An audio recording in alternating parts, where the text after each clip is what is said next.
Hello explorers, hello everyone, welcome to today's video.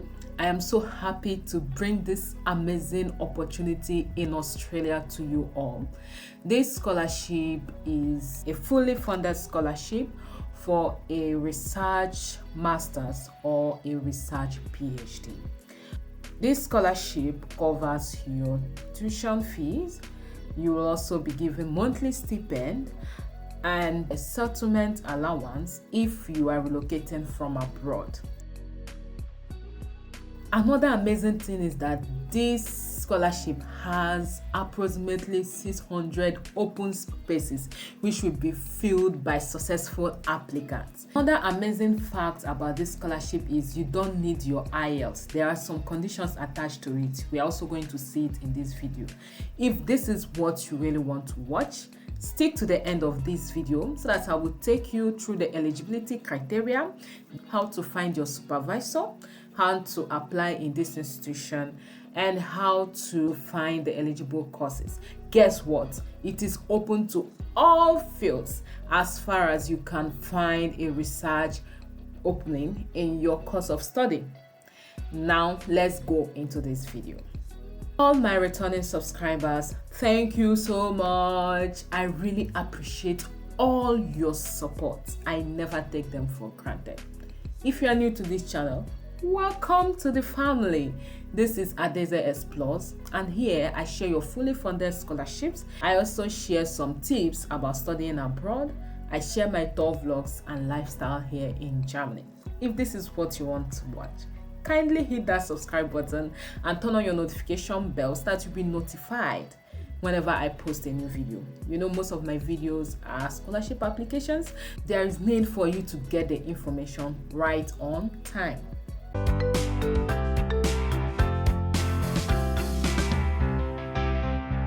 As I said in the introduction part of this video, this scholarship is a fully funded scholarship. Is open to both international and domestic students, that is students from Australia. So if you are an international student, you are open to apply. There is no country restriction. This scholarship is known as the Graduate Research Scholarships in the University of Melbourne. Let's now look at the eligibility criteria. First, for you to be eligible for this scholarship, you must meet the entry requirements for a graduate research degree. You need to first apply for admission. If you are selected, you are open to this scholarship. So your target at this point is to make sure that you get an admission in this institution. Now let's look at the selection criteria. I would like you to note this important point, that eligible applicants are scored and ranked according to their academic achievements of their last completed degree and their research potential in their field of study. Some factors will also increase your chances to be selected for this scholarship.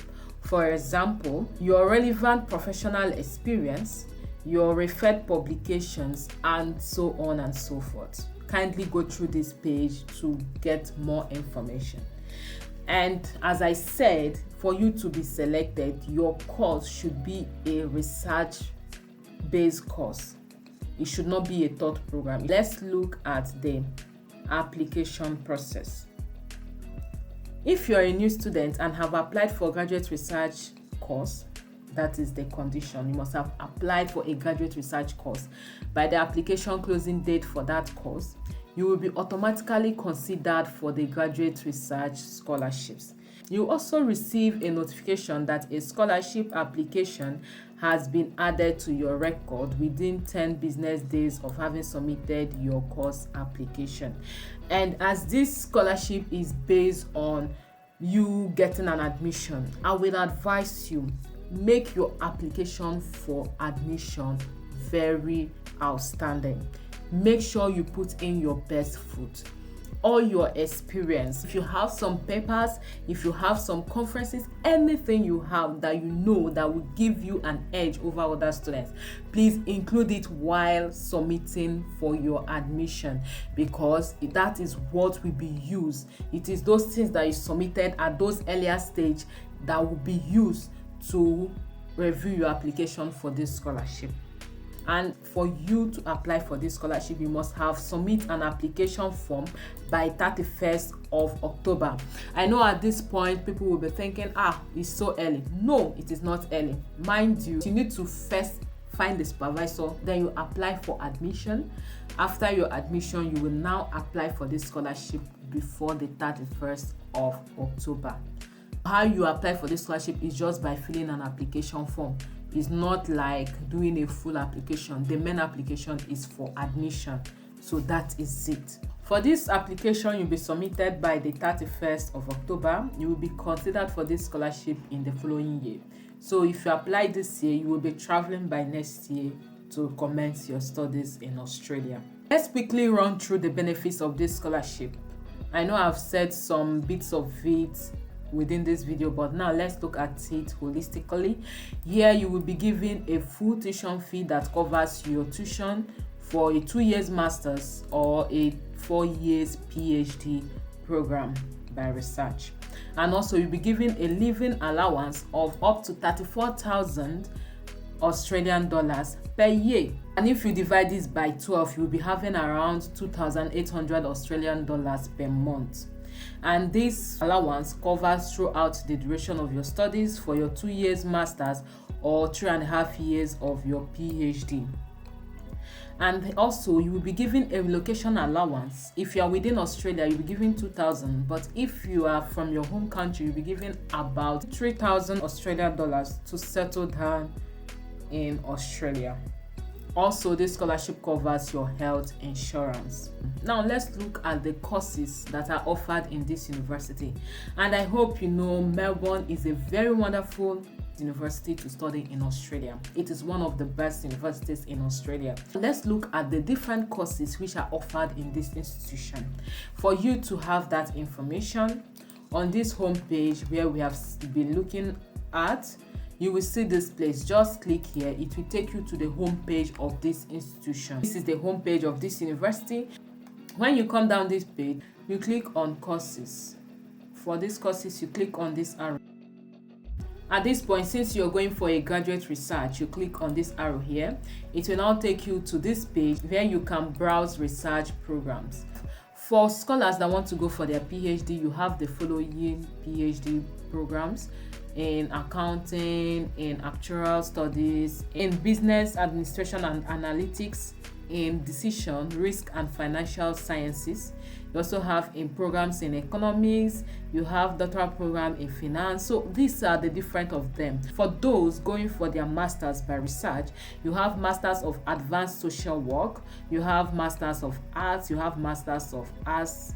This one is thesis only. So go through these courses. Anyone you know that is related to your former studies or your former background, click on it and get further information about those courses.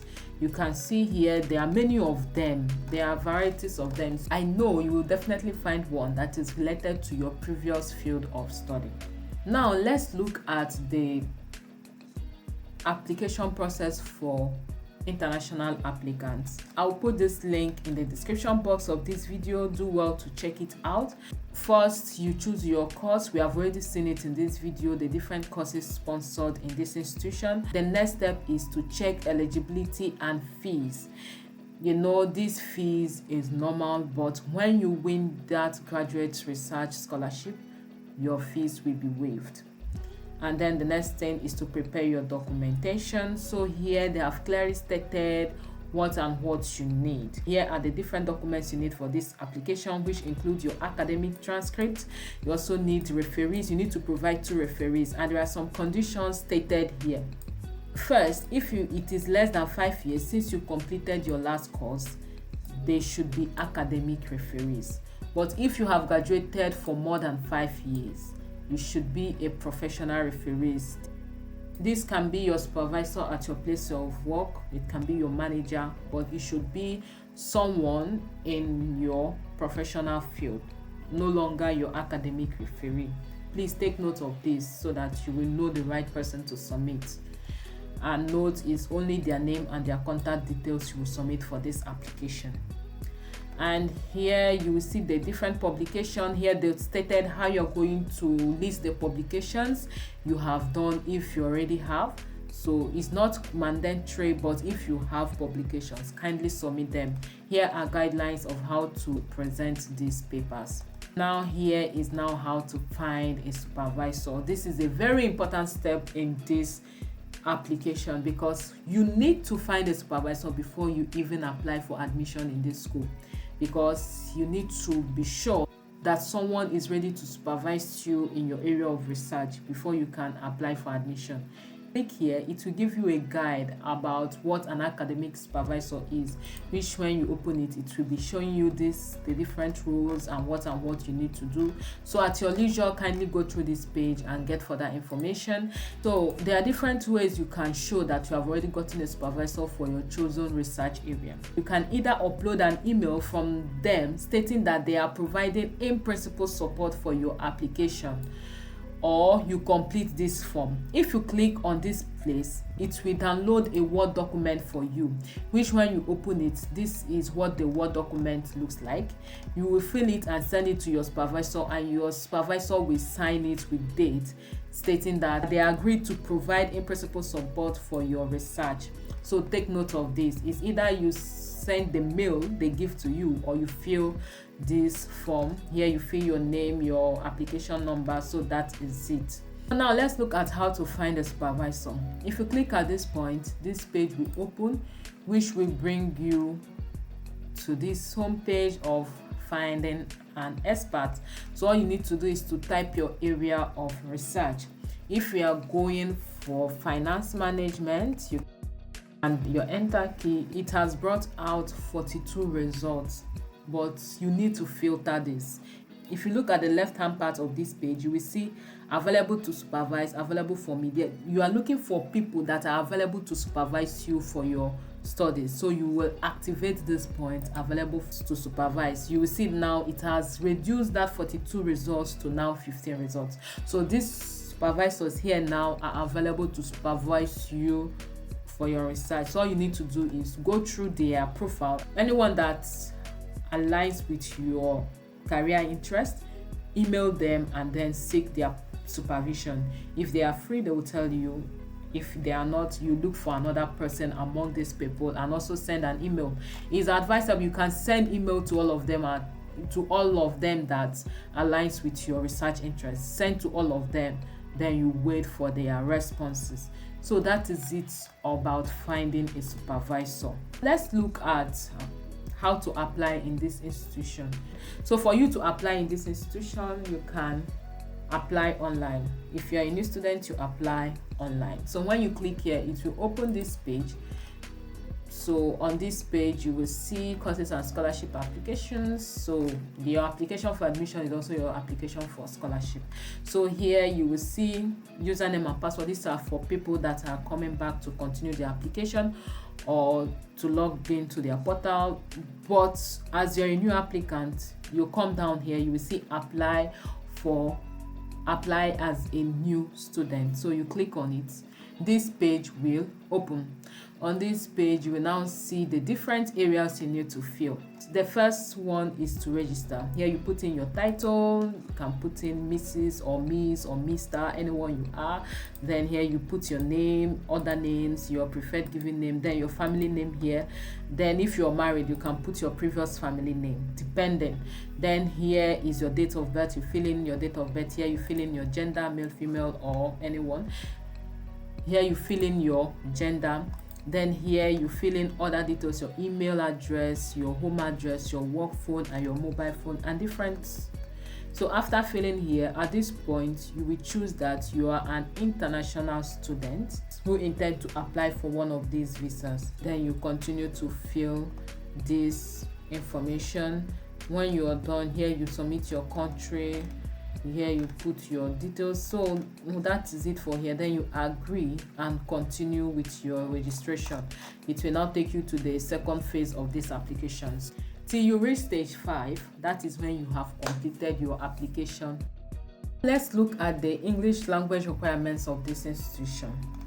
Here on this page, you will see different requirements for scholars. This is for scholars that are from non-English speaking backgrounds. If you are from an English speaking background, your IELTS and other English proficiency examinations are being waived, provided that your degree was completed within 2 years of your commencement to study at the University of Melbourne. To go through these conditions, before I end this video, I would like to show you guys about this graduate research application. You click on this online application form. When you click it, this page will open. Here it will tell you the different people that are allowed to use this scholarship. First, if you have accepted a research course offer and subsequently deferred commencement in order to be reconsidered for a scholarship, maybe you deferred your admission, that is when you can be considered for this scholarship. And the next one is when you are currently enrolled, when you have applied for admission and you were accepted. So after accepting your admission, you can now fill this form. Here they said, have you accepted and deferred an offer for a master's by research or PhD? If you have deferred, you tell them yes. But if you are a new applicant watching this video, all you need to tell them is no, you are not deferring, but instead you were currently enrolled in this research program. So this next question, you tell them yes. Then you now click on next, which will now take you where you now put in your ID which you got during your application for admission, and then here you fill in your name, then you tick these areas, and then you submit this form. That is it for applying for this scholarship. We have come to the end of this video. Kindly give it a thumbs up, subscribe if you have not done so, share it with your friends, share it with your family, anyone that you know that needs this information. Kindly share it to them. I wish you all that will be applying for this scholarship good luck and God's grace, and be positive in everything. Definitely one will click. See you in my next video by God's grace. Take good care of yourself and bye.